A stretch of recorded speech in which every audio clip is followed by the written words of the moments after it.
Hello friends, तो कैसे हैं आप सब? आई होप आप लोग बहुत अच्छे होंगे, आप लोगों की पढ़ाई भी अच्छी चल रही होगी।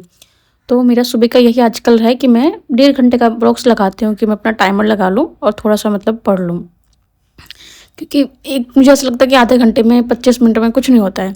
ठीक है? तो सबसे पहले मैंने अपनी बुक्स सेटअप कर ली थी कि हाँ, जो मुझे आज-आज पढ़ना है, उसको मैंने निकाल लिया था। ठीक है? और टैब से मैंने अभी शुरुआत जो करूँगी अपना करंट अफ़ेयर्स से शुरुआत करूँगी। तो अभी मैंने भी अपना यही सोर्स रखा है कि मैं भी रिवीजन ही अभी थोड़ा-सा मुझे 2 पीडीएफ है, तो उसको करने में मुझे टाइम लग रहा है। पर वो थोड़ी-सी है तो लॉन्ग, पर ये है कि मैं उससे क्वेश्चन आए तो मेरे वो ठीक हो जाए। और मुझे ये बहुत अच्छी लग रही है। देखो इसमें आप जैसे कि इसमें इंटरनेशनल रिलेशन था, तो साइड में मैप दे रखा है। तो मैप को आपको बहुत अच्छे से इस बार करके जाना है। इस तरह से आपका हो जाएगा कि जो ज्योग्राफी है, वो भी बहुत अच्छा होता जाएगा। ठीक है? तो जो भी चर्चा का विषय बना हुआ था, जैसे कि ईरान था हमारा, यूएसए था, लेबनान है, इज़राइल है, वहाँ पे आप सारे जो टॉपिक्स हैं उन सबको बहुत अच्छे से कर लेना है। ठीक? और उसके मैप्स भी देख लेने हैं।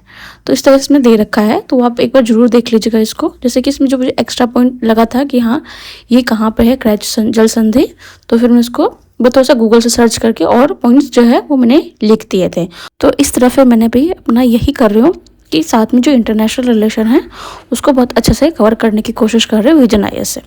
ठीक है? उसके बाद फिर मैंने सोचा था कि अपने अभी एनसीईआरटी करेंगे जो इससे है। ठीक है? मेरा तो इससे रिलेटेड में और मैंने बुक्स देखी है एक बार, तो वो मुझे थोड़ी सी अच्छी लगी क्योंकि वो बिगनर्स के लिए बहुत अच्छी है। क्योंकि उसमें पहले थोड़ा सा है कि हाँ, जो चैप्टर्स है उसका सार दे रखा है, उसके बाद उसके क्वेश्चंस दे रखे हैं।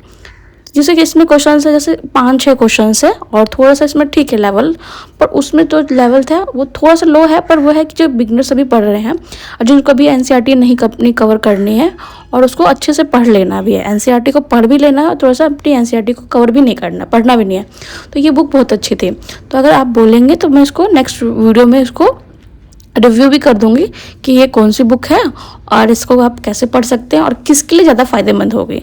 ठीक है? तो इसमें आप देख रहे थे कि बिल्कुल देखो, पहले इसमें चैप्टर का जो सार है उसको दे दिया गया और जैसे इसमें है कि हमारे सिर्फ 5 क्वेश्चंस है दृष्टि वाले में, पर उसमें इसमें क्या है, देखो 20 क्वेश्चन, 25 क्वेश्चन, 30 क्वेश्चन, तो उस तरह से भी क्वेश्चन आपके दे रखे हैं और थोड़ा सा डीप में भी उसमें भी पूछ रखा था।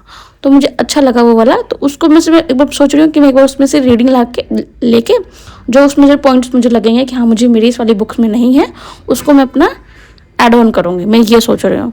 पर अभी देखती हूँ क्योंकि मैंने बस एक चैप्टर किया था, जैसे कि मैं अपने को 9th क्लास का दिखा रही थी। उसके बाद मैंने सेकंड चैप्टर भी कर लिया था, तो अभी मैंने 2 ही चैप्टर किए हैं।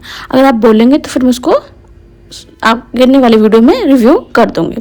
ठीक है? उसके बाद फिर जो है मेरा पॉलिटी का भी यही है कि मैं इसको सीए के साथ ये कर रही हूँ। क्योंकि देखो सीए पॉलिटी जो क्वेश्चंस आते हैं, पॉलिटी के क्या जितने भी क्वेश्चंस आते हैं वो हम कहीं ना कहीं जुड़े होते हैं हमारे सीए से। अगर वो चर्चा का विषय बना हुआ है तो उसके अंदर से मैं आपका स्टैटिक क्वेश्चन जरूर बनता है। तो जिसमें से मेरे 2 पार्ट थे इसके, तो अब मैंने जब को बहुत बार बता चुकी हूँ, तो 2 पार्ट में से मैंने पार्ट 2 किया है अभी। मतलब पूरा तो हो चुका है मेरा, मतलब मैंने 1 रीडिंग मान चुकी हूँ, पर थोड़ा सा इसमें डीप में दे रखा है और थोड़े से अच्छे वे में समझा रखा है। तो मुझे नहीं लग रहा कि एक रीडिंग पढ़ने से कुछ होने वाला है, इसकी कम से कम 3-4 रीडिंग पढ़ेंगे तब जाके हमारे माइंड में कुछ सेट होगा और उससे रिलेटेड जो भी क्वेश्चन आएंगे पेपर में तो हम ठीक कर पाएंगे। तो पहले मैंने एक बार रीडिंग लगा दी है और फिर मैं इस तरह से कर रही हूँ कि इसमें ना 6 पार्ट्स हैं, जैसे पॉलिटी है, साइंस टेक है हमारा, पर्यावरण है हमारा। ठीक है? तो उस सब तरह से है, तो उस तरह से मैं उसको लेके भी पढ़ूंगी।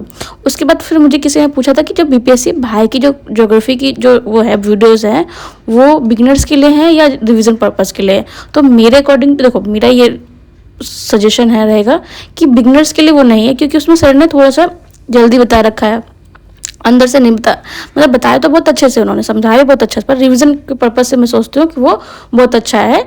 अगर आप अपने बिगनर्स के लिए कर रहे हैं, जैसे कि आप अभी नेक्स्ट अटेम्प्ट देने वाले हैं तो आपके पास अभी टाइम है, तो आप थोड़ा सा पहले की, जैसे कि मैंने तो किया था अभिनव बोरे सर से किया था, वो बहुत थोड़ा सा टाइम लेते हैं पर बहुत डीप से पढ़ाते हैं वो, क्योंकि वो उनका एक एक वीडियो बहुत टाइम लेता है, वो थोड़ा सा कुछ और पॉइंट्स भी साथ बताते रहते हैं क्योंकि वो ज्योग्राफी ऑप्शनल पढ़ाते हैं, तो उस तरह से उनका वो है। ठीक है? तो आप अगर बिगनर्स हैं तो पहले सर का वीडियो देख लीजिए और उसी से नोट्स बना लीजिए, साथ में लूसेंट के साथ पैरअप कर लीजिए।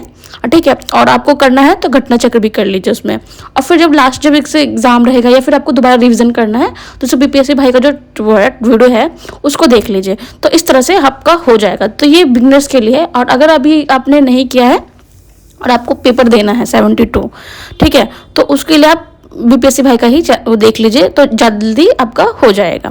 फिर उसी तरह से किसी ने मुझसे पूछा था कि मेरे टैब का पूछा था कि कौन सी कंपनी का है, बहुत बार पूछा गया है। तो ये मेरे सैमसंग कंपनी का है और ये S6 लाइट है, ठीक है। इसके साथ पेन भी मिला था, क्योंकि बहुत बार पूछते हैं कि आपने ये पेन कहाँ से मिला था, तो नहीं, इसी के साथ ये आया था। तो मैं आपको दिखा भी दूंगी, जैसे कि इस टैब पे लिखा हुआ है सैमसंग और उसी तरह से मेरे पेन पे भी सैमसंग लिखा हुआ है और ये 64 GB का है, ठीक है। तो इस तरह से है। और ये थोड़ा सा ना मेरा, जैसे कि इसमें भी वर्जन्स आते हैं कि एक विदाउट सिम वाला होता है, एक सिम वाला होता है। तो इस तरह से ही मेरा सिम वाला था, थोड़ा सा ये मुझे महंगा पड़ा था। तो मैंने सोचा कि हाँ भाई मेरे पास फ़ोन नहीं है तो मैं इसको ही यूज़ करूँगी, फिर मैंने फ़ोन ले लिया था। तो इसलिए मुझे थोड़ा सा ये कॉस्टली पड़ गया था। पर अभी उस टाइम जब मैंने लिया था तो मार्केट में ज़्यादा 2 ही कंपनी के हमारे मतलब कि टैब आते थे, जैसे कि एक तो एप्पल का आता था और सैमसंग का ज़्यादा आता था। पर अब बहुत सारी कंपनियों ने लॉन्च किया, जैसे ओप्पो ने, रियलमी ने। तो आप वो भी ऑप्शंस देख सकते हैं, वो भी बहुत अच्छे ऑप्शंस हैं, ठीक है। तो आज के लिए इतना ही है। Thank you.